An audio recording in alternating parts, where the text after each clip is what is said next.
नमस्ते बच्चों, मैं डॉक्टर सीमा चौधरी, सह आचार्य राजकीय महाविद्यालय बूंदी। हम अभी तक अभिज्ञान शाकुंतलम के 24 श्लोकों का अध्ययन कर चुके हैं और जो 24वां श्लोक था उसमें क्या कहा गया था कि राजा दुष्यंत ये मान रहे थे कि ये शकुंतला ब्राह्मण से उत्पन्न कन्या है, इसलिए मेरे द्वारा इसका वर्ण नहीं किया जा सकता है। लेकिन उसकी सखी के, शकुंतला की सखी के बताने के पश्चात राजा को ये ज्ञात होता है कि वह तो क्षत्रिय से उत्पन्न कन्या है और कैसी है, अप्सरा की कन्या है, इसलिए मैं उसका वर्ण कर सकता हूँ। तो उसके लिए उन्होंने क्या उदाहरण दिया श्लोक में कि मेरा मन उसके पीछे पीछे जाता हुआ भी ऐसे जा रहा है कि गया भी नहीं है और पुनः से लौट आया है, और जिसको मैं अग्नि के समान न छूने योग्य समझ रहा था या न स्वीकार करने योग्य समझ रहा था, वह शकुंतला कैसी है, वह तो जो रत्न है उसके समान है। वो जो रत्न होता है, जैसे कौन सा, स्पर्श करने योग्य, उसके समान वह शकुंतला है। तो अब शकुंतला देखिए क्या कह रही है, सरोषमयो, गुस्से के साथ, नाराजगी के साथ वो कह रही है कि अनुसूये गमिष्यामि अहम, मैं यहाँ से जा रही हूँ। तो अनुसूया कह रही है किम निमित्तम, किस कारण से तुम यहाँ से जा रही हो। तो शकुंतला ने जवाब दिया कि इमाम असंबद्ध प्रलापिनीम प्रियम वदा आर्यये गौतम्ये निवेदयिष्यामि। ये जो इस प्रकार का इमाम, इस प्रकार का असंबद्ध, बेकार सा या जिसका कोई संबंध ही नहीं है, ऐसा प्रलापिनीम, प्रलाप कर रही हैं, बातचीत कर रही, कह रही हैं मुझे, ऐसा मैं जाकर के गौतम्य निवेदयिष्यामि, किसको करूँगी, जो गौतमी हैं उनको जाकर के निवेदन करूँगी कि ये क्या फालतू की बातें कर रही है, उल्टी सीधी अनुचित बात कर रही है। तो अनुसूया कह रही है, सखी, हे मेरी सखी, न युक्तम अकृत सत्कार अतिथि विशेषम विसृज्य स्वच्छंद तो गमनम। ये जो न युक्तम यानी ये बात ठीक नहीं है कि अकृत सत्कार, सत्कार किए बिना ही अतिथि विशेषम, ये जो विशेष अतिथि हमारे आश्रम में आए हैं उनका सत्कार किए बिना ही स्वच्छंद तो गमनम विसृज्य, उनको यहाँ से छोड़ करके चले जाना अच्छा नहीं है, उचित नहीं है। ये बात किसने कही, अनुसूया ने कही। तो शकुंतला न किंचित उक्त्वा प्रस्थित, तो शकुंतला ने किसी भी प्रकार का न किंचित उक्त्वा, कुछ भी नहीं कहा और प्रस्थित थे, वहाँ से जाने का लिए तैयार हो गई। तो राजा ग्रहीतुम इच्छन निगृह्यत आत्मनम आत्मगतम। तो राजा क्या कह रहा है, ग्रहीतुम इच्छन, उसको पकड़ने की, ग्रहण करने की इच्छा रख रहा है, और फिर निगृह्य आत्मान, अपने आप को वो रोक रहा है, और फिर आत्मगतम, अपने मन ही मन में वो क्या कह रहा है, अहो चेष्टा प्रति रूपिका कामी जन मनोवृत्ति। ये जो चेष्टा प्रति रूपिका, जैसा वो कह रहा है कि अरे जो कामी जनों की मनोवृत्तियाँ होती हैं वो भी कैसी होती हैं कि उनकी जो बाहरी चेष्टाएं हैं उसी के अनुरूप होती हैं। तो अहम ही, तो वो कह रहा है क्योंकि मैं अनुयास्यन मुनितनयां सहसा विनयेन वारित प्रसरः स्थानाद् अनुचलन अपि गत्व एव पुनः प्रतिनिवृत्तः।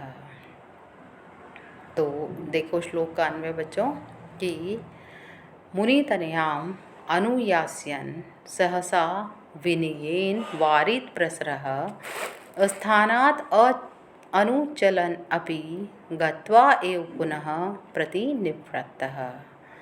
तो जो मुनि तनयाम अनुयास्यन, ये जो मुनि तनया है, मुनि की पुत्री है काश्यप की, उसके शकुंतला के पीछे जाने की अनुयास्यन, पीछे जाने की इच्छा करता हुआ भी मैं अचानक से, सहसा यानी अचानक ही, विनयेन वारित प्रसरह, विनम्रता के कारण, या फिर जितेंद्रिय जिसे कहेंगे आप, जिसने इंद्रियों पर जीत हासिल कर ली है, इस कारण से मैं वारित यानी रोक दिया गया हूँ।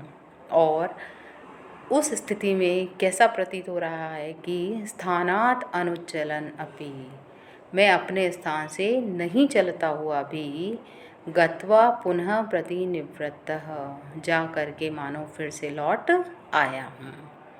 तो एक बार फिर से इसका अर्थ देख लो बच्चों कि मुनि तनयाम अनुयास्यन, ये जो मुनि की पुत्री है, काश्यप की पुत्री है शकुंतला, उसके पीछे जाने की इच्छा करता हुआ भी मैं सहसा विनयेन वारित प्रसरह, ज़बरदस्ती से किसके कारण रोक लिया गया हूँ? जितेंद्रिय होने के कारण और विनय के कारण, मेरी विनम्रता के कारण मैं रोक लिया गया हूँ। मेरे विनय ने मुझे रुकने के लिए बाध्य कर दिया है। तो ऐसा मैं रुक गया हूँ, लेकिन फिर भी क्या महसूस हो रहा है कि अपने स्थान से अनुचलन अपि, नहीं चलता हुआ भी मैं, गत्वा पुनः प्रतिनिवृत्तः एव, मानो फिर से जाकर के भी लौट आया हूँ, ऐसा महसूस हो रहा है। तो इसमें क्या कहा जा रहा है कि शकुंतला जब जाने लगी तो राजा भी सहसा उसका अनुसरण करना चाहता है, लेकिन वह नहीं जाता है। इस संबंध में क्यों नहीं जाता है? क्योंकि वह जितेंद्रिय है, विनय से युक्त है। तो इस संबंध में वो सोच रहा है कि मैं मुनि कन्या के पीछे पीछे जाने की इच्छा करता हुआ सहसा ही किस कारण से रोक लिया गया हूँ? अपने धैर्य के कारण, अपने जितेंद्रिय स्वभाव के कारण और अपने विनय के कारण रोक लिया गया हूँ। इस कारण से मैं एक कदम भी वहाँ से आगे नहीं चल पाया हूँ। लेकिन फिर भी ऐसा प्रतीत हो रहा है कि मानो मैं जा कर के फिर से लौट आया हूँ। इस कारण से कहा गया है कि कामी जो जन होते हैं उनकी मनोवृत्तियाँ बाह्य शारीरिक व्यापारों के अनुसार ही होती हैं। तो यहाँ पर गत्वा प्रतिनिवृत्तः एव, इसके कारण जाकर के फिर से लौट आया हूँ मैं। इस कारण यहाँ क्रियोत्प्रेक्षा अलंकार है। और अनुचलन अपि गत्वा, मतलब नहीं चल रहा हूँ फिर भी चलने का सा मुझे आभास हो रहा है, इस कारण से यहाँ विरोधाभास अलंकार है। और यहाँ छंद जो है वो आर्य नाम का छंद है। तो बच्चों कौन से अलंकार प्रयुक्त हुए हैं यहाँ? क्रियोत्प्रेक्षा और विरोधाभास अलंकारों का यहाँ प्रयोग हुआ है और आर्य जाति नामक छंद है।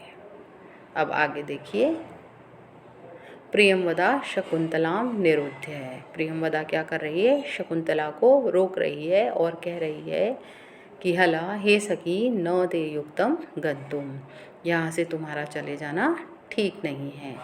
तो शकुंतला स भूभृंगम, तो वो क्या कर रही है? अपनी भौहों को चढ़ा रही है और कह रही है कि किम निमित्तम, किस कारण से यहाँ से मेरा चले जाना उचित नहीं है। तो उसकी सखी प्रियंवदा कह रही है कि वृक्ष सेंचने द्वे धारयसी में, मेरे जो तुम्हारे ऊपर 2 वृक्षों को सिंचने का ऋण चढ़ा हुआ है, यही तावत, इस कारण से तुम यहाँ से जाने के योग्य नहीं हो। क्यों? क्योंकि तुम पर मेरे 2 वृक्षों को सींचने का ऋण है, इसलिए यही तावत यहाँ तुम आ जाओ और अपने आप को आत्मानं मोचयित्वा ततो गमिष्यसि, तो वो अपने आप को छुड़ा करके यहाँ से तब चले जाना। तो इति बलाद एनाम निवर्तयति, ऐसा कहकर वो उसको ज़बरदस्ती से रोकना चाहती है और पुनः से वहाँ पर ले आती है या लौटा लाती है, जो कि प्रयास शकुंतला कर रही है कि मैं यहाँ से जा रही हूँ। तो प्रियंवदा प्रिय बोलती है, इसीलिए प्रियंवद, प्रिय बोलने के वद यानी कहने के कारण ही उसको क्या कहा गया है? प्रियंवदा कहा गया है। उसका नाम इसी पर आधारित है कि प्रियम मीठी बातें करने के कारण, मनोहर बोलने के कारण, मनोहर वाणी को कहने के कारण ही वो प्रियंवदा है। इस कारण वो ऐसा कह करके उसे बलात्पूर्वक ज़बरदस्ती ही रोक लेती है। तो राजा कह रहा है, भद्रे वृक्ष सिंचनाद एव परिश्रांतम अत्र भवतिम लक्ष्ये।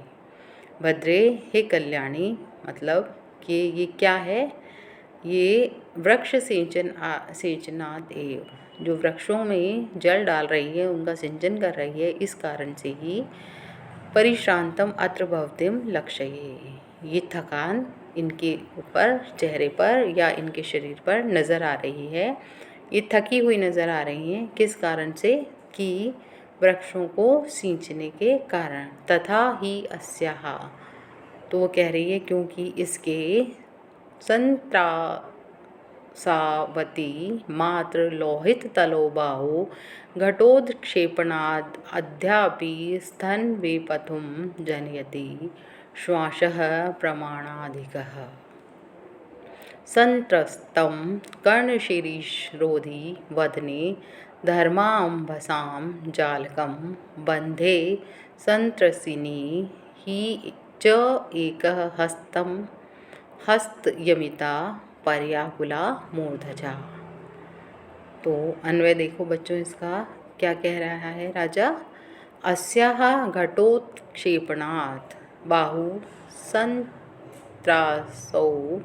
अतिमात्र लोहित तलौ स्तः प्रमाणाधिकः श्वासः अद्यापि स्तनवेपथुं जनयति।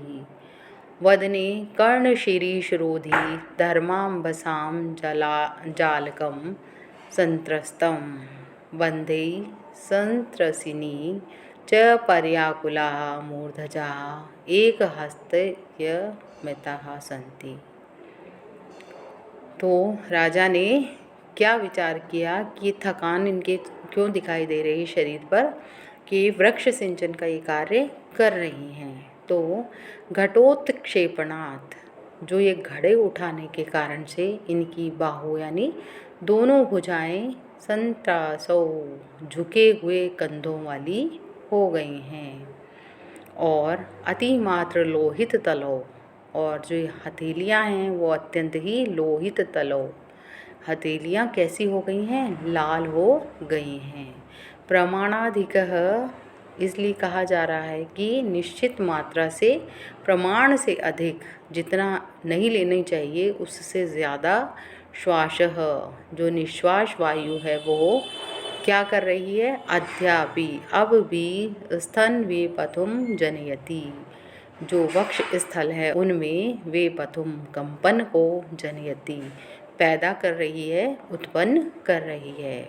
और क्या कर रही है, वदने, उस मुख पर, कर्ण शीरीष रोधी, कानों के शीरीष के पुष्प को हिलने से रोकने वाला, धर्माम्भसाम जालकम, क्या है बच्चों, जो पसीने की बूंदों का समूह है वो संत्रस्तम, गलित सा हो रहा है, अर्थात उनके पसीने भी बहुत ज़्यादा आ रहे हैं, किसके, शकुंतला के।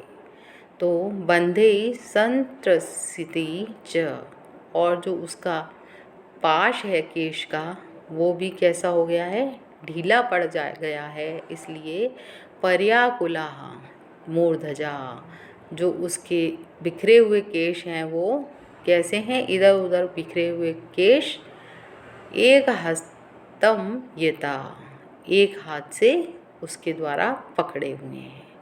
किसके द्वारा पकड़े हुए हैं, उस शकुंतला के द्वारा।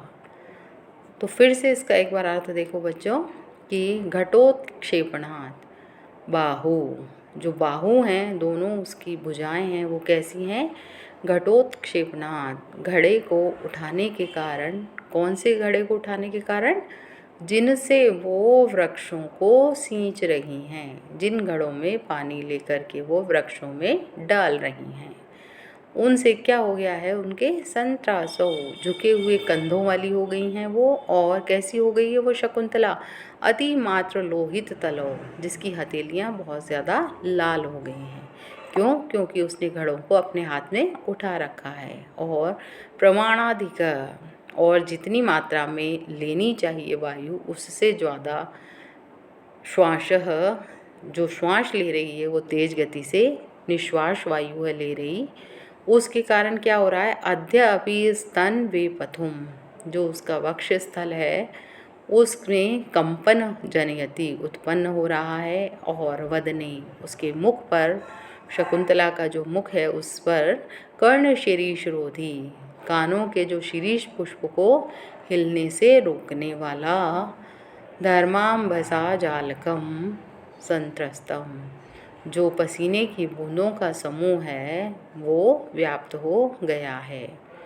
और क्या हो गया है कि बंदे संत्रसिनी च, और जो उसके केश के जो पाश हैं, जो बाल उसने बांध रखे थे वो भी, उसका पाश भी ढीला पड़ गया है। और क्या हो रहा है, पर्याकुला मूर्धजा, उसके मुख पर इधर उधर बिखरे हुए हैं, इसलिए उसने क्या कर रखा है, एक हस्तयमिता, एक हाथ से उन बालों को पकड़ लिया है। तो बच्चों यहाँ पर राजा ये बता रहा है कि वो जो शकुंतला है वो मुझे थकान से महसूस हुई, थकान उसको हो रही है, इस प्रकार की क्यों नज़र आ रही है, क्यों, क्योंकि वृक्ष सिंचन कार्य से शकुंतला थक गई है। और इस तथ्य को स्पष्ट करते हुए राजा ने यहाँ 4 कारण दिए हैं। एक तो निरंतर घड़े को उठाने से इसके कंधे झुक गए हैं और हथेलियाँ लाल हो गई हैं, और श्रम का आधिक्य है ना, इसलिए निश्वास वायु तेज चल रही है, सांस लेने की गति ज़्यादा है, जिससे उसके स्तनों में कंपन भी बढ़ गया है, और मुख पर उसके पसीने की बूंदें झलक रही हैं, जिसके कारण केशपाश खुल गया है और इधर उधर मुख पर बिखर गए हैं, वो केश बाल उसके मुख पर बिखर गए हैं। तो उसने क्या कर रखा है, अपने एक हाथ से उन्हें समेट करके बालों को पकड़ रखा है। तो बच्चों देखो यहाँ क्या है, ये जो श्लोक है उसमें नायिका के परिश्रम जन्य स्वभाव का चित्रण किया गया है। कैसा परिश्रम, कि वो जल सिंचन का कार्य कर रही है, तो वो क्या कर रही है, उसके कंधे जो घड़े हैं उनको उठाने के कारण थोड़े झुक गए हैं, और हथेलियाँ कैसी हो गई हैं, लाल हो गई हैं, और वो जो उसको थकान अत्यधिक महसूस हो गई है, क्योंकि घड़ों को वो उठा रही है तो उसकी निश्वास वायु जो है वो तेज़ गति से चल रही है, इसके कारण से पसीने की बूंदें भी उसके मुख पर आ गई हैं, और केश उसके पाश जो था वो ढीला होकर के केश पाश, उसके बाल भी इधर उधर बिखर गए हैं, जिसको उन्होंने शकुंतला ने एक हाथ से पकड़ रखा है। तो ये सब वर्णन जो यहाँ किया गया है तो ये स्वाभाविक वर्णन है, इस कारण से यहाँ स्वभावोक्ति अलंकार का प्रयोग किया गया है। और शकुंतला के परिश्रांतत्व को सिद्ध करने वाले अनेक कारणों का उल्लेख होने के कारण यहाँ समुच्चय अलंकार का भी प्रयोग किया गया है। तो स्वभावोक्ति अलंकार यहाँ है और समुच्चय अलंकार भी यहाँ श्लोक में प्रयुक्त किया गया है। और जो छंद है वो शार्दुल विक्रीडित है। तो छंद कौन सा है बच्चों, शार्दुल विक्रीडित का प्रयोग किया गया है, और अलंकार समुच्चय और स्वभावोक्ति अलंकार इस श्लोक में प्रयुक्त हुए हैं। अब ये 2 श्लोक आज आपने पढ़े हैं, अब इसका एक बार स्वयं भी अध्ययन करके देखिएगा। अब अगली कक्षा में हम इसके आगे से प्रारंभ करेंगे।